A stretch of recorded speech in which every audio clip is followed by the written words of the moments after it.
Hello and welcome back to It's All Interesting. I am so pleased to have my guest on today, the great Ann Liguori. Ann, the first woman host at WFAN.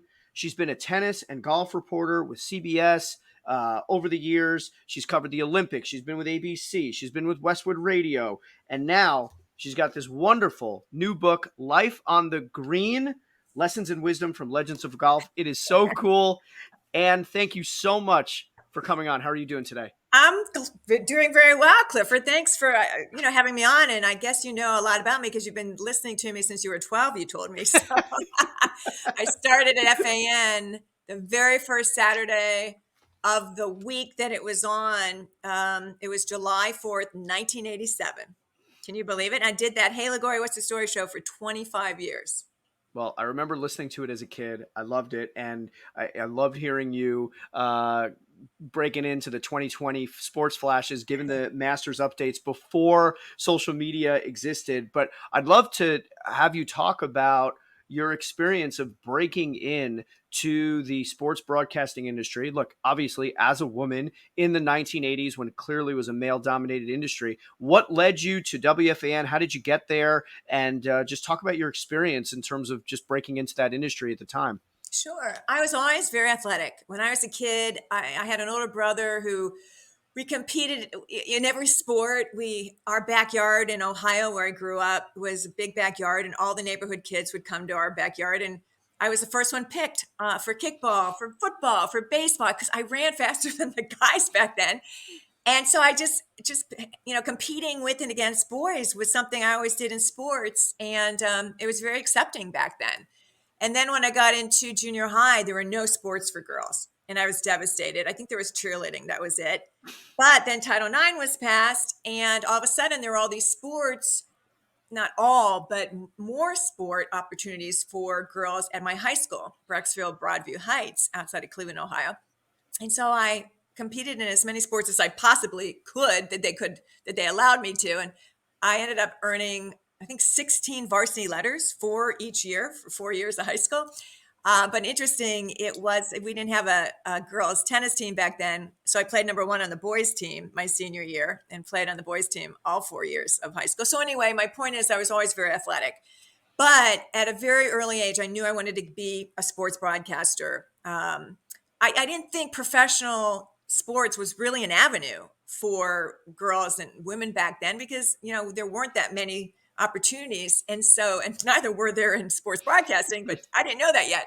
But when I was very young, 3 years old, and this is even going back to Cincinnati before my family even moved to Cleveland, there was a woman named Ruth Lyons, and she was a true trailblazer in the world of television, variety shows, talk shows. And she was a musician and a singer, but she interviewed the most fascinating people who came through Cincinnati. And I must have watched that show from a high chair. My mother must have had it on. And I just remember that's what I wanted to do. I wanted to interview fascinating people. So I knew what I wanted to do when I was 3 years old. Fast forward, went to school on a broadcast journalism scholarship, academic scholarship, walked on the tennis team, but I always knew I wanted to be a sports broadcaster and came to New York City right out of college on a fellowship offered by the International Radio and TV Society. And I just worked very hard to earn enough money basically to afford to live in Manhattan. I was from a small town.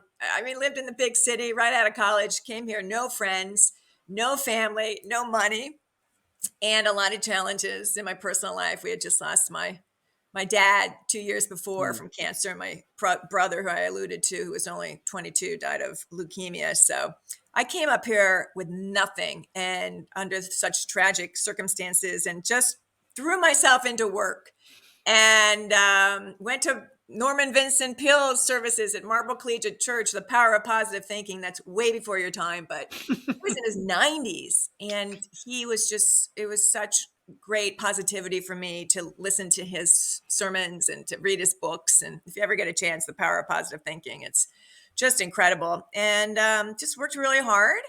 I started freelancing. My first job was at CBS Sports as a freelancer on the NFL Today show. That was back in the day when Jane Kennedy and Phyllis George had on-air positions. And so I thought, wow, there's might be some opportunity for women. But it was a freelance position, and I also I knew I wanted to go be on air, so I had to kind of get that experience, right? But how do you do that when you're right in the Big Apple?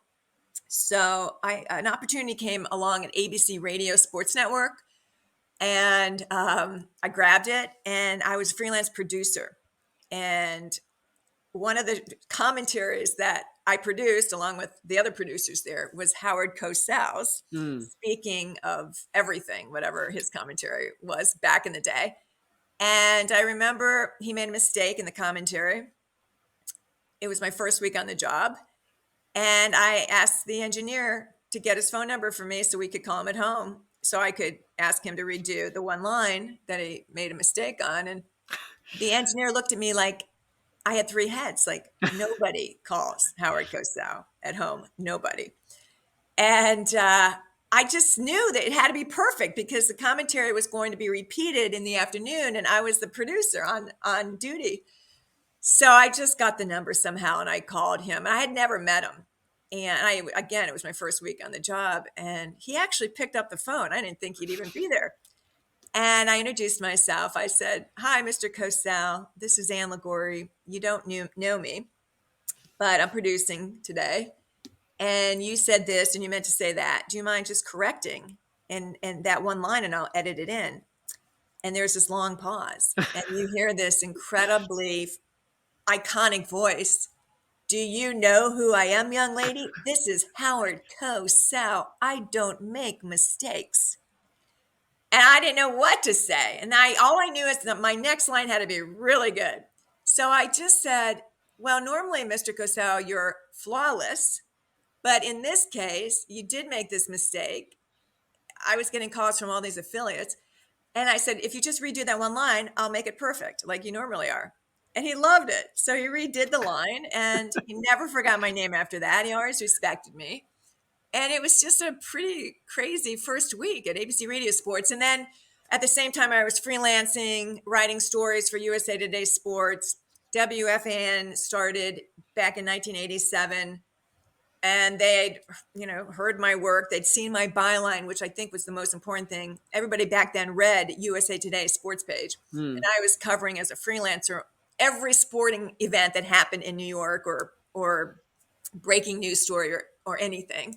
One day I was at the 21 Club. The next day I was at the Plaza covering boxing, whatever was going on. And, and for ABC, I covered every team in New York.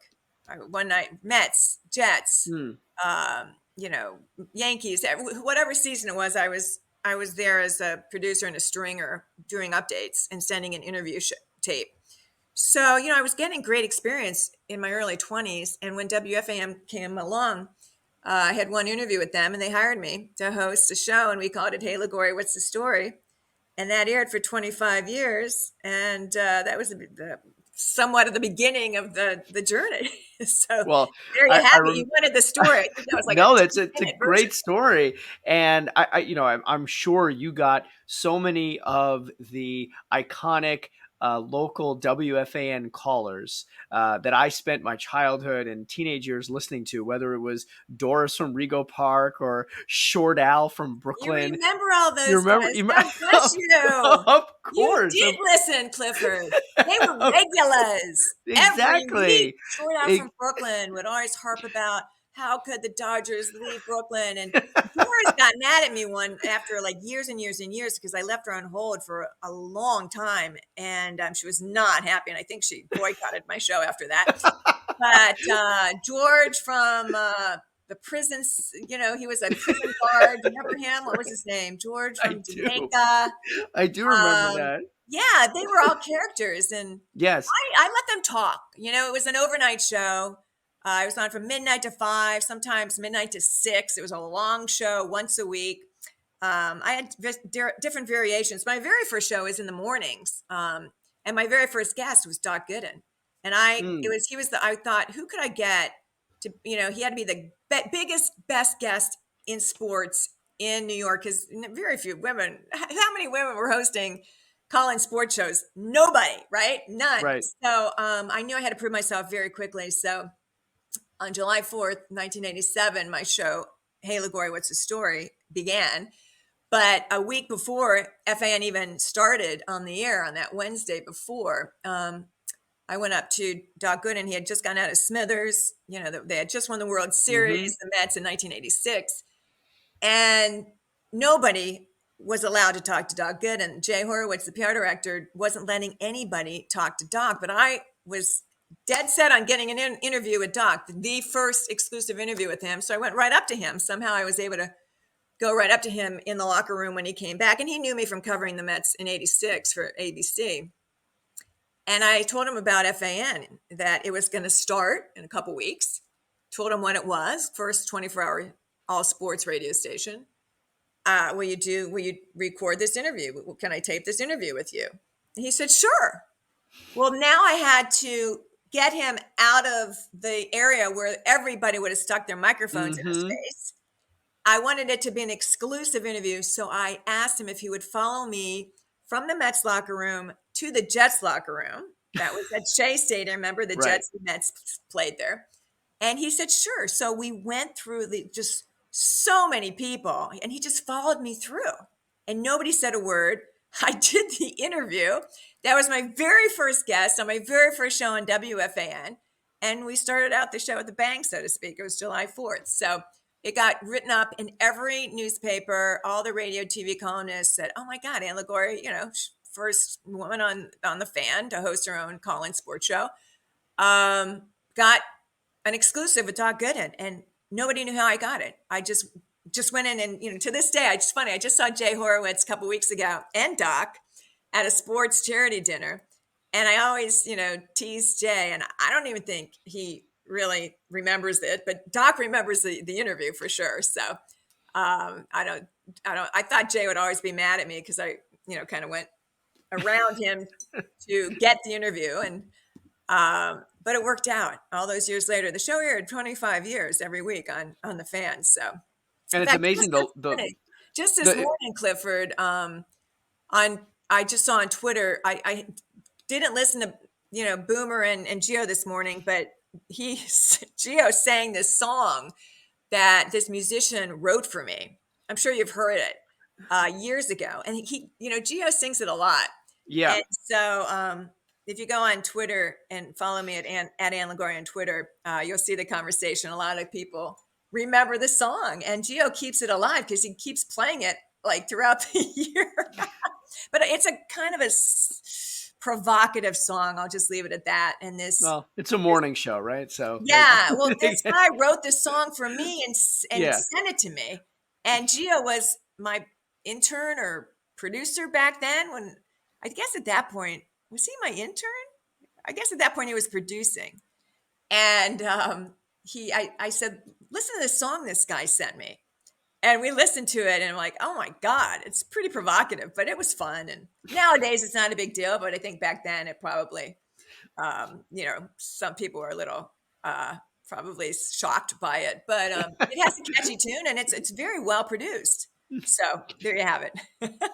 Well, speaking of well produced, I've been reading your book, and I'll put it up again. Life Thank on the you. Green. Yes, lessons and wisdom from Legends of Golf, and you talk to Amy Alcott, Brendan Crenshaw, Patty Harrington, Bernard Langer, Nancy Lopez, Jack Nicklaus, Dottie Pepper, Gary Player, Renee Powell, Annika Sorenstam, Jan Stevenson, and the great Tom Watson. And how did you put this book together? I mean, I understand obviously you interviewed each of these people, but how did you get the idea for this, and how were you able to kind of synthesize it like you did? Because it's really such a pleasure to read, where you really get a sense of each of these people with some great storytelling, some life lessons to boot, and synthesized in such a great way. Yeah, well, the full title of the book, Life on the Green, Lessons and Wisdom from Legends of Golf. I thought I was going to, my first book was called A Passion for Golf, Celebrity Musings About the Game. You'll have to get that one too, Clifford. That came out years ago in second edition, probably around 2007. It came out in a second edition. You can still get it on Amazon. But that book was a collection of all these interviews I did with celebrities who played golf. Everybody from Sylvester Stallone to Celine Dion, Matthew McConaughey. And that was from a primetime show that I did on the Golf Channel. I was also the first woman to host a primetime show on the Golf Channel, which I'm very proud of. And that show aired weekly for, gosh, 5 or 6 years. But it had been a while since I had done a book. So I thought my second book would be a collection of another show that I did called Sports Interview, which aired for 18 years, cable show. My first guest, Mickey Mantle. I had Ted Williams. I That's a had pretty big first guest. Hank Aaron. I know. I was in my 20s going after these legends. Wilt Chamberlain, um, oh gosh, Whitey Ford, Yogi, Mm. they all said yes, they wanted to do the interview. I, researched them all and obviously was too young to watch any of them play, but at that point, but I just wanted to interview all the most iconic legends in sports. And that show called Sports Interview aired for 17, 18 years. It was on cable networks around the country, MSG Network, and back then Sports Channel New York.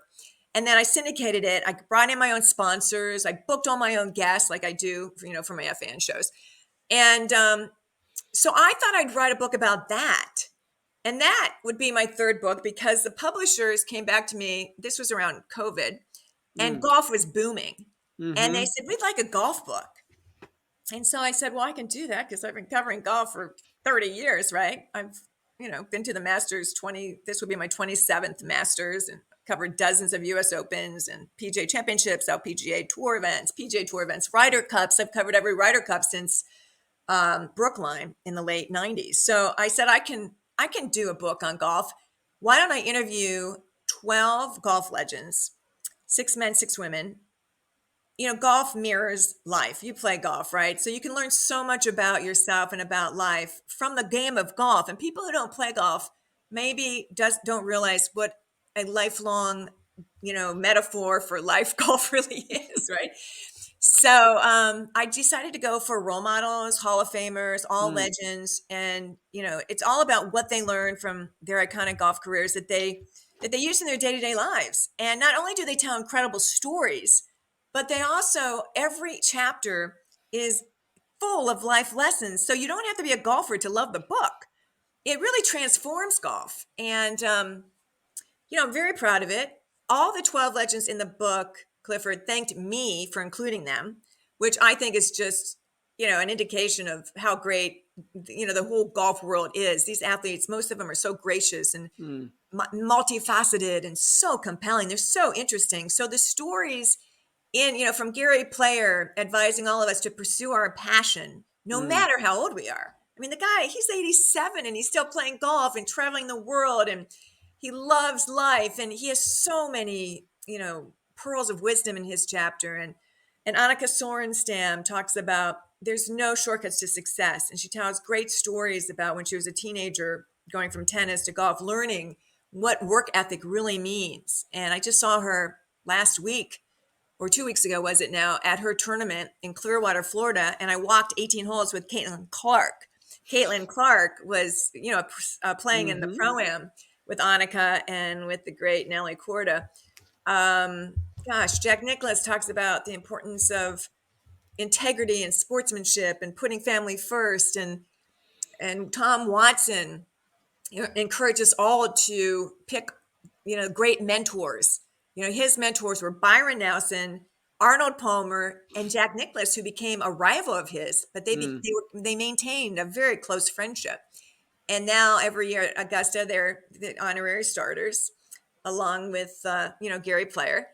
And so they all tell great stories, and you come away from the book feeling inspired and very uplifting themes. We live in a very divisive society, and I didn't want anything divisive or negative in the book. I wanted it to be a very uplifting, just very positive, Mm. motivating, inspirational book. So I think we achieved that.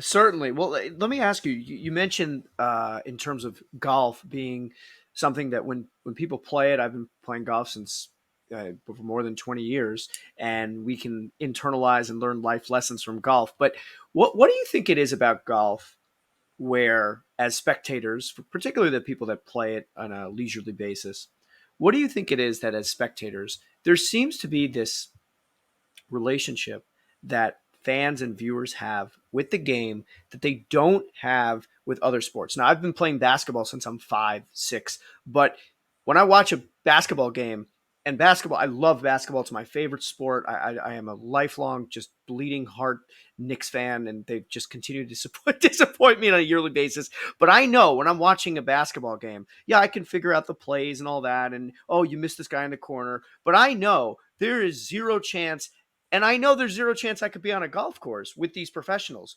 But I think because of the singularity nature of the game, that creates this special relationship between the viewer, the fan, and watching golf or being a spectator and the players. Do you agree with that?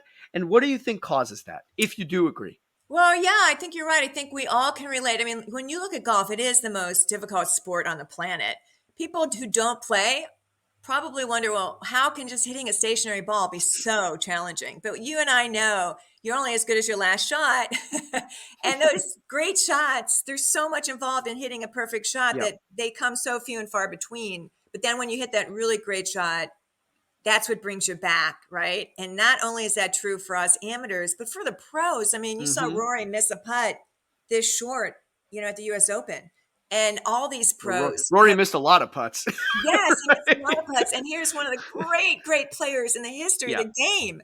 So I think we as amateurs can relate to these pros who make mistakes, right? And that's why staying positive is just such an important part of the game, and the mental part of the game.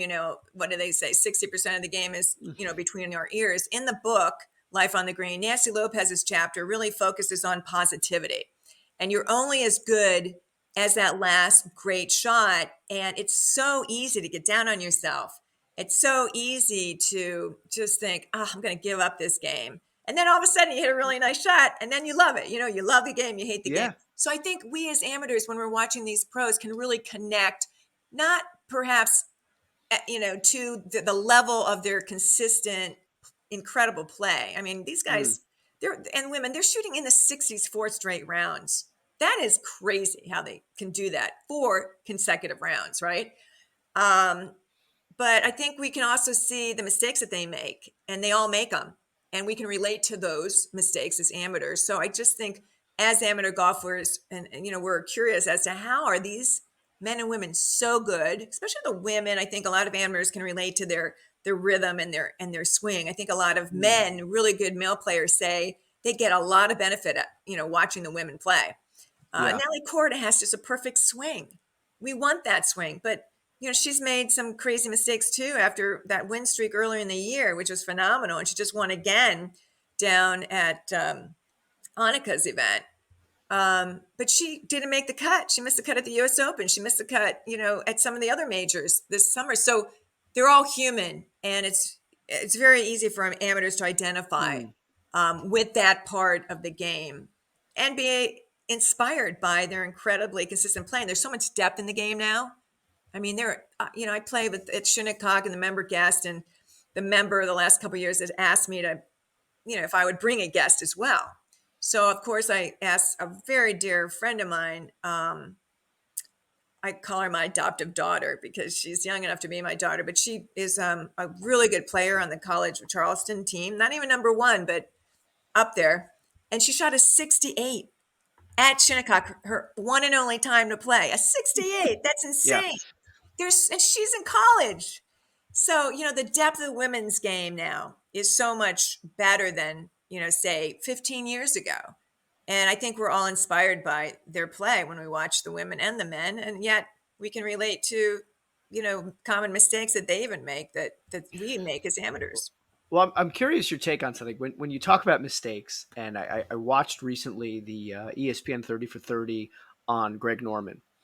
And Greg Norman is really one of my favorite golfers ever. I loved watching him when I was a kid.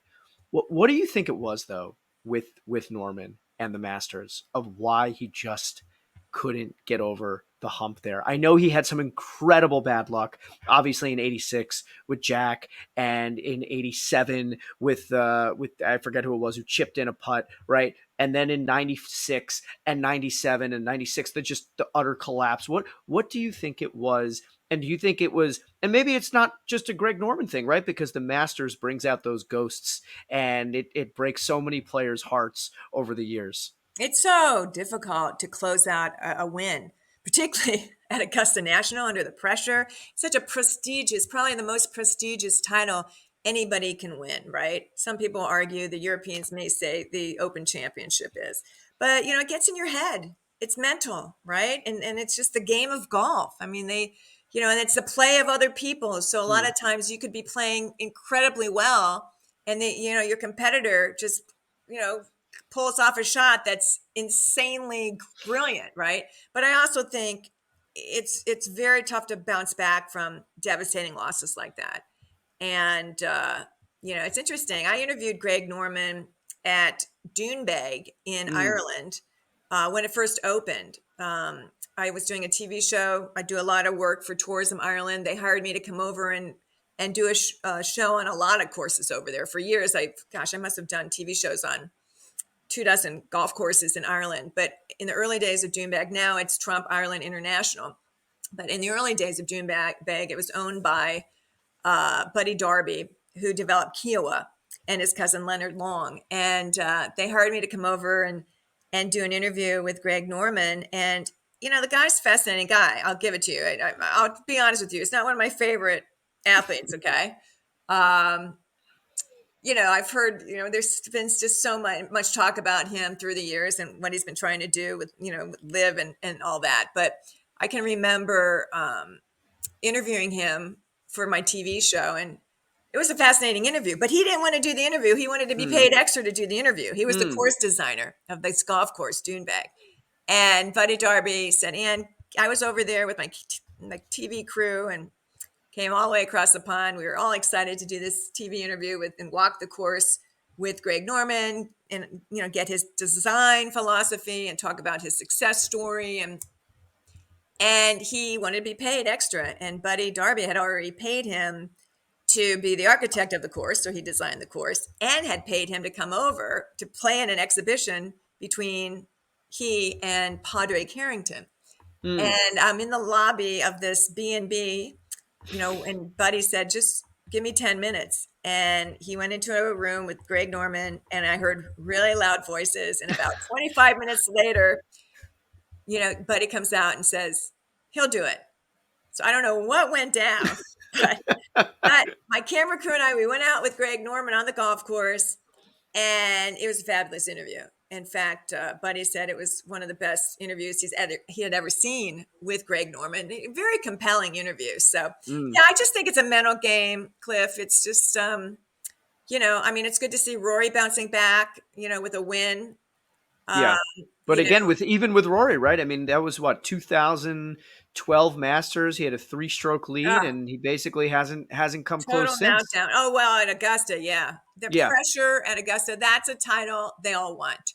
So, there's pressure on these guys every week to win, but everybody wants to be a Masters champion, and to close it out and to do that takes so much skill physically and mentally, and really good luck as well. Well, So, let me stick on the Masters for a moment, because I got to experience it this year. I got to go to the practice round on Monday. It was just a once in a lifetime bucket list experience. It was absolutely incredible. So let me ask you, what's your favorite Masters moment? Really, I mean, I know you've covered so many, I know, and right? uh, There's and so I don't know many. if you could. Yeah, I know there's so many, but do you have or just a general story that you Yeah, just no, love so much? I just love, obviously, when Tiger, won again. I mean, that nobody expected it. And when what 2019? I mean, that was Yeah. just, he had come back from so much injury, and nobody even thought he could. A lot of times he didn't even.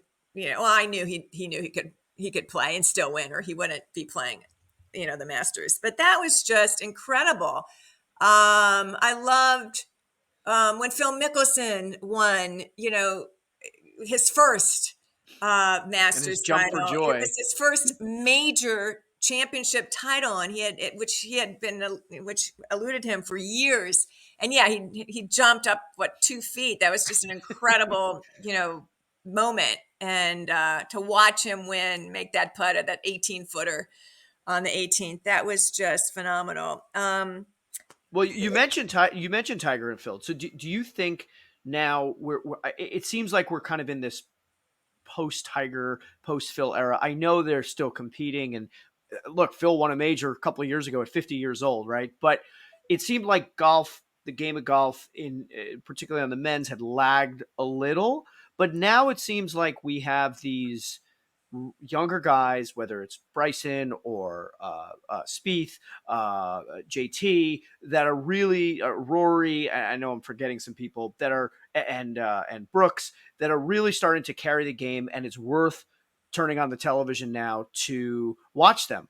The problem, though, is except with rounds like the tournaments like the Masters, we don't get to see all of them together because of the split with Live and PGA. So what do you expect? What do you see in the future here in the next few years? Do you eventually see? I mean, there's been talk of mergers, but do you eventually see this all coming together?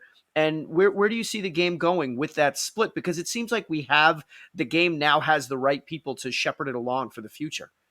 Yeah, I mean the talent you mentioned is just phenomenal, and they've been around for a while now, right? There's so many younger guys now who are also, pushing the envelope and winning on the PGA Tour. But everybody's been talking about reunification, and you just hear so much about the negotiations, which have been ongoing now forever between the PGA Tour and the Saudi Public Investment Fund people. Um, I ask a couple questions. One, do the players on the policy board, which include Tiger, which include Patrick Cantlay, which um, include um, Jordan Spieth and Mm-hmm. a few others, do they really want the guys that bolted to Mm. Live to come back into the fold and play PJ Tour events? Not that Tiger's playing PJ Tour events right now, but or I don't think he'll play much at all. Will he play as a senior golfer is the question, right, for Tiger, but on the Champions Tour. But do they really want these guys give them the opportunity to come back and play on the PJ Tour? And does John Rahm, does Brooks Koepka, do they want to play the PJ Tour events, right? Because they're making all this money from Live, and those guys can play in the major championships, Mm. right? So the question is, how much golf can they play? So I don't know where they're at between in these negotiations, what they're trying to do. I know the Saudis want a seat at the table on the PGA Tour. Um, what is the return of investment, which is a big question. If they, you know, invest what, 3 billion, can they? Will the Justice Department allow them to do that? Is Mm. that legal? They won't even testify at the Department of Justice. The Saudis have not shown up for any testimony, any of the hearings that have been requested of them. They won't. They don't want to open up about the inner workings of their business or whatever the reasons are. What's the return of their investment if they do invest? If you invest that much, who's going to call the shots? Won't they want more control? PJ Tour does not want to lose control. If they can get them, now they have a PGA Tour Enterprises, which is a for-profit entity, right? That's different. So, and that's where they're doing a lot with the investment that they got from the Strategic Sports Group, SSG, which are the American investors. So there's so many questions, Cliff. I don't think anybody really knows where it is right Mm. now. Bottom line, these guys want to play in the Ryder Cup. They want to get world ranking points. So that to me is more important to the guys on Live than anything else, so that they can have the opportunities to play in majors and other events. And so far, they have not been able to earn world ranking points. I just read where the Live players who qualify are allowed, if they're members of the European Tour, they will be allowed if they qualify or are selected to play on the European Ryder Cup team. Mm. So, but they have to obviously qualify and be playing well enough to make the team. So there's so many questions. Yeah, I'd love to see Bryson at more PJ Tour events, but he's getting so many viewers on his YouTube channel and social media. He's turned this whole Live thing into just an incredible platform for him, right? With his own social media. So I'd love to see Brooks play more. You know, I mean, I guarantee you, Johnson does not want to, doesn't want to play on the PJ Tour again. They all are making tons of money, and there's just so many events they can play, and they have a full schedule with Live, and Live isn't going anywhere. Hmm. So many questions about where the negotiations are at, and because the PJ Tour did get the billions of dollars from the SSG, the Strategic Sports Group, do they? Of course, everybody wants more money, and a lot of the money's going to these players. They're paying now the PJ Tour players who were loyal to the PJ Tour. They're paying them in equity, um, loyalty money, and how that unfolds is a whole other story. So, unfortunately, it's all become about money, and they've turned off a lot of fans Yeah. because Yeah. it's very, very greedy. Now they're talking about paying the guys, the American team, to play on the Ryder Cup. And Rory said, I would pay myself to play on the Ryder Cup team. And that's the attitude I think you should take. I'm totally against these guys getting paid to play on the Ryder Cup team. It takes away so much. Play for the pride of your Yes. country. Play because you're patriotic. Play for the love of the competition to represent the United States of America. I'm just so disappointed that the PGA of America wants to pay these Americans to play. It just I Well, think that's what people want to see, right? They want to see those battles like Patrick Reed and Rory had a few years ago, where they were chirping at each other, going at it for their own country's sake, right? I mean, people love seeing that. It's great television. absolutely the Ryder Cup is one of the great international sporting events of all time. It's one of my favorites, if not the favorite. I've covered a number of Olympic games, and I just enjoyed that so much as well. Not even golf. I mean, I covered alpine mostly in the Winter Olympics, and women's basketball and gymnastics and swimming. And there was nothing like covering the Olympics before the professionals were allowed to play. The professional aspect has changed the Olympics a lot, but I'm totally against paying the, just play for the pure joy of competition and representing your country. And I think paying these athletes would take a lot away from it, and it spoils it. The fans, are so sick of the greed now. They're making Mm. so much money. And, I look, they deserve to make money, but when it all becomes about money, it's a real turnoff. Well, the one place in terms of fan investment is not all about money. It seemed like Augusta, right? To bring it back to that, going to the menu items in terms of the food prices, they've still been able to keep the food prices super low. I think I tried almost every single item on that menu when I was there. So, Ann Liguori, what's your favorite Masters Augusta food item on their menu? I have to say I'm a little spoiled because the dining room, they have they have a media center that, how much did it cost at the time? Was it like 60 million? And it opened maybe 10 years ago. I mean, it is just, they have a restaurant in there. So we do eat a lot of meals in there. But, oh gosh, the egg sandwiches. I just The eggs, love the right? egg sandwiches. And they have a little area in the media room where you can just grab, sandwiches that I think, patrons purchase for what, $1? You tell me, how much I are think they it now? was $1.50 Yeah. for the egg salad sandwich. I think Yeah. all in we spent about $16 on food. Yeah, I mean, it probably And cost you thousands and thousands of dollars for the ticket, but you can really save a lot of money on the no, sandwiches. my buddy and I we've been entering the lottery every year. And Oh, my friend won, and we kind of had an unspoken deal of whoever would win, would take the other. So four of us went down there on lottery tickets, which and it was was this the awesome. first time you won the lottery?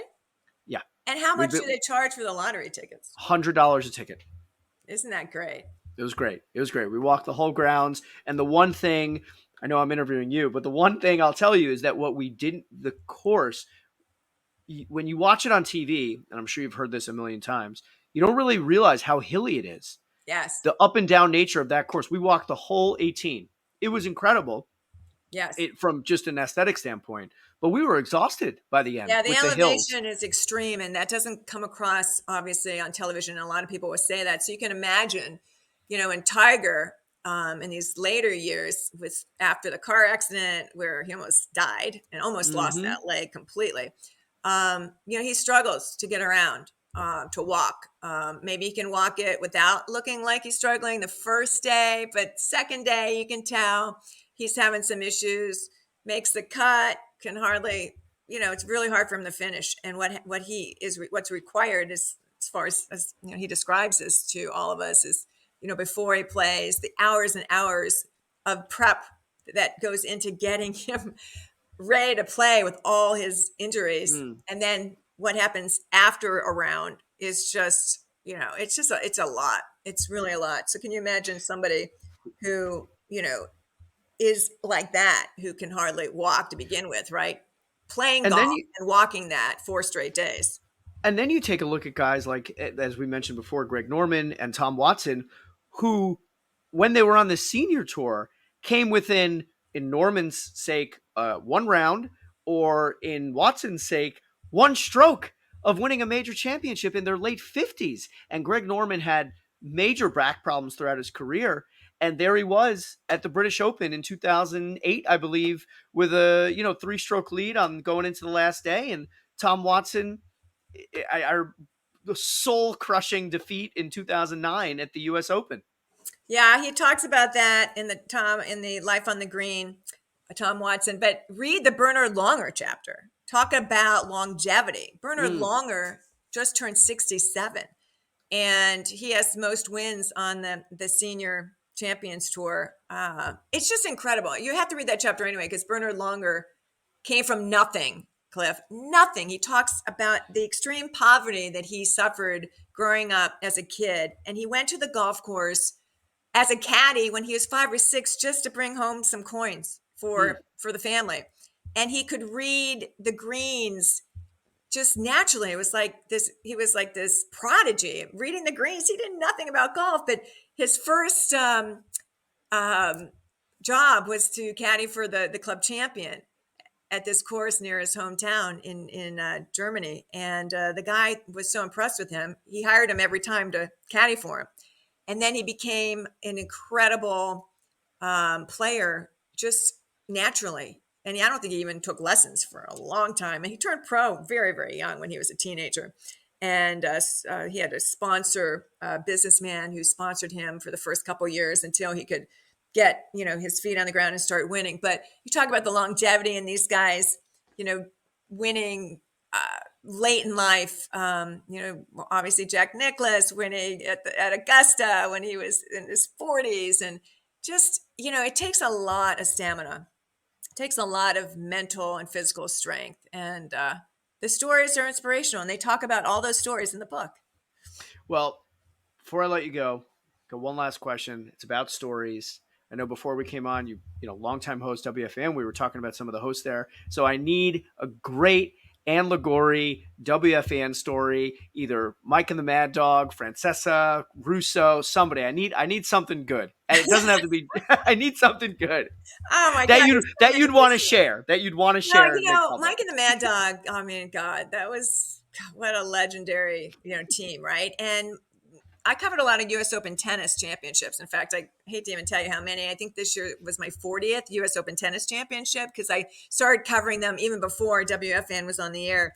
And Christopher Russo loves tennis. He played a lot of tennis. And when the U.S. Open announced that they were naming the whole U.S. Open stadium after Billie Jean King, it's called the USTA Billie Jean King National Tennis Center. Mad Dog was just blasting, going crazy. What? Billie Jean King? Why would they name anything after Billie Jean King? He went on and on. And so I couldn't take it anymore. I called him up, and I went on the air with him live. And I still have people, talking to me about this. I was on the air with him for 15, 20 minutes. And I was setting him straight. I was educating him about Billie Jean King and what a visionary and all the things she did for women in sports and for the sport of tennis. And finally, after 15 minutes, he says, Ann, you're right. I get it now. But man, that was a 15-minute phone call on live radio where I was educating Mad Dog, and you can imagine how difficult that must have been, right? Well, it was always funny when, during the summer, one of them would be away. And on the days where Mike would be away, Dog would start the show saying, Mike's away, and I'm not going to do a dog impression, but he would say, Mike's away, so today's show is tennis and San Francisco Giants, and everybody has to deal with it. That's right. And to this day, I mean, Chris comes out almost every year to the U.S. Open, to the tennis, so I get to see him out there. But gosh, there's just so many stories. I told you the Doc Gooden story. He was my very first interview. Who were some of your favorites on the Fan? I On the mean, Fan, oh, I love Bob Wischusen was somebody I oh, always he's the listened best. to I as see a him at kid. Marty Lyons charity golf event every year. Yeah, Bobby's great. Bob was Um, great. He was usually a bridge to the overnight when I was a right. kid, and I used to have this little transistor radio. It was probably about that big, and I would have it next to me in my bed, next in my pillow, and I'd be listening next to my pillow, and I'd be listening to these hosts and these callers. And I remember one time, I don't know, I was maybe like 12 years old, and I was talking to my mother about Doris from Rego Park or whomever that was calling in. And my mom told me, oh, these are the same people that would call into WOR or WABC Oh, during she said that. during their during their midday shows. Yeah. So I have so many great memories The New York of. Times actually did a story on Yes, they Doris did. Rego Park. Doris, became hugely popular after Yes, that piece. So, yes, yeah, yes, I mean, all those regulars would call the show, yes, and as I said, I gave them a lot of time. Not a lot of commercials during the overnight right. hours, but I would get really great guests, A-list guests, experts and athletes and celebrities. Jim Brown, here's a cool story. Jim Brown came on the show um, a few times. He became a good friend of mine. And one night I had him on the show, and I started taking calls for him live. And the first caller that I went to said, "Hey, Jim, what about the woman you threw off the balcony?" And there was this long silence, and I thought, Oh oh my gosh, what God. do I say? He's going to hang up Yeah. on me. And Jim was not happy. He said, Ann, I thought you were my friend. How could you let a caller like that on? And then I thought to myself, well, that was a legitimate story. It was reported. So I just said, well, Jim, obviously the callers can ask anything they want, but that's a legitimate question. Whatever happened to that woman? What happened with that case? And he said, she didn't press charges. And then I just moved on to another question. But I thought for sure he would hang up on me. And then another time, Bill Parcells came on the show. And he had just said he was leaving the Giants and his future was, up in the air. And he came on live. I think it was a Saturday morning. And I said, Coach, tell me what your future plans are. And he was so upset at me, he hangs up in the middle of the interview. I mean, from a journalistic standpoint, that's a very fair question.